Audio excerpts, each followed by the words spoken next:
pagsiklab ng sunog sa bahay na ito. Isang pamilya raw ang natrap sa loob. Malaking-malaki na ba? Ano na sa kuryente? Kumalat na sa kuryente.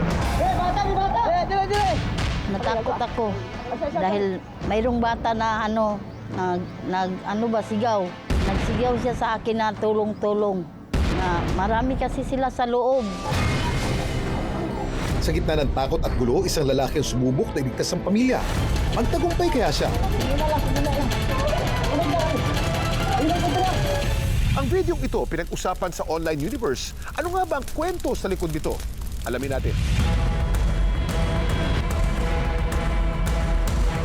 Nagimba ng mga residente ng Barangay Carmen sa Cagayan de Oro City. Isang bahay kasi ang nagliliyab.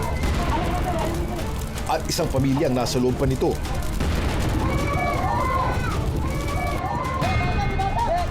Sa videong ito, dinig pa ang iyak ng isang bata at ang pag-aalala ng mga tao sa paligid. Nung narinig ko yung sigaw ng bata, dali-dali ako lumabas sa kwarto. Nung paglabas ko, nakita ko na ang daming tao sa labas. Tapos yung paglingon ko sa kabila, ayun, nasunog na pala yung bahay nila. Ang mga pamilya sa katabing bahay, mabilis naman daw na nakalikas. Pero ang pamilya na may-ari ng nasusunog na bahay, na-trap daw sa loob nito. Bali, 6 po sila doon sa loob. 3 bata, isang babae, tapos isang stroke na tao, tapos si tatay. Dahil palaki na palaki ang apoy at wala pa ang bumbero, sinubukan ni na Antonio na sagipin ang pamilyang natrap sa loob ng bahay. May narinig kaming sigaw na tulong.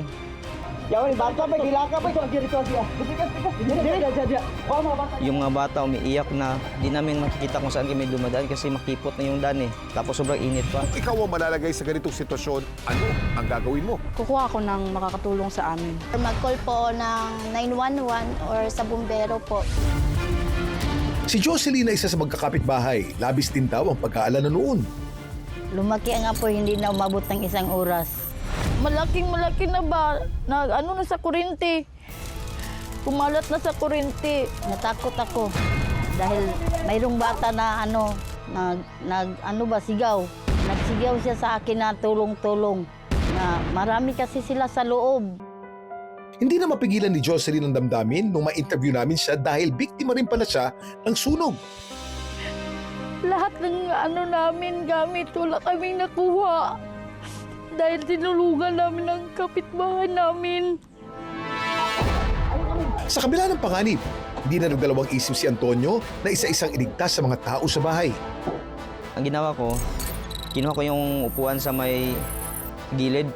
Yun yung ginagamit ko para makakit ako doon sa may wall na may alambre. Buti na lang may puno ng mangga. Malaking tulong yun para sa akin kasi doon ko nilagay yung paa ko para maabot ko yung mga tao na sa loob.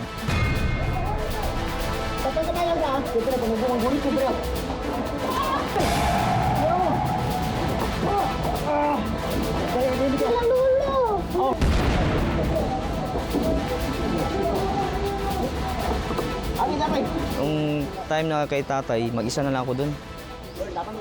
Tapos nanginginig na yung tuhod ko kasi sobrang pagod eh. Tapos mainit pa. Tiwala lang talaga sa Panginoon, sir. Yun lang yung nasa isip ko. Sa ginawang pagliligtas, nagtamo ng ilang sugat si Antonio na ngayon ay magaling na. Siyempre, sir, kapitbahay ko sila eh. Kagaya natin, tao lang din sila eh. Ano kaya ang masasabi ng mga eksperto tungkol sa pangyayaring ito? Ang Bureau of Fire Protection ng Cagayan de Oro City ang rumesponde sa insidente. Ayon sa kanila, nagsimula daw ang sunog sa ginamit na lighter ng mga bata na nagpapaputok sa harap ng bahay. Posibleng ginagamit para sa paputok. Doon nagsimula sa open area o garage nila na merong mga deteriorated na mga plywood sa ceiling nila, saka firewood. Eventually, yung 2 bahay ang na-damage.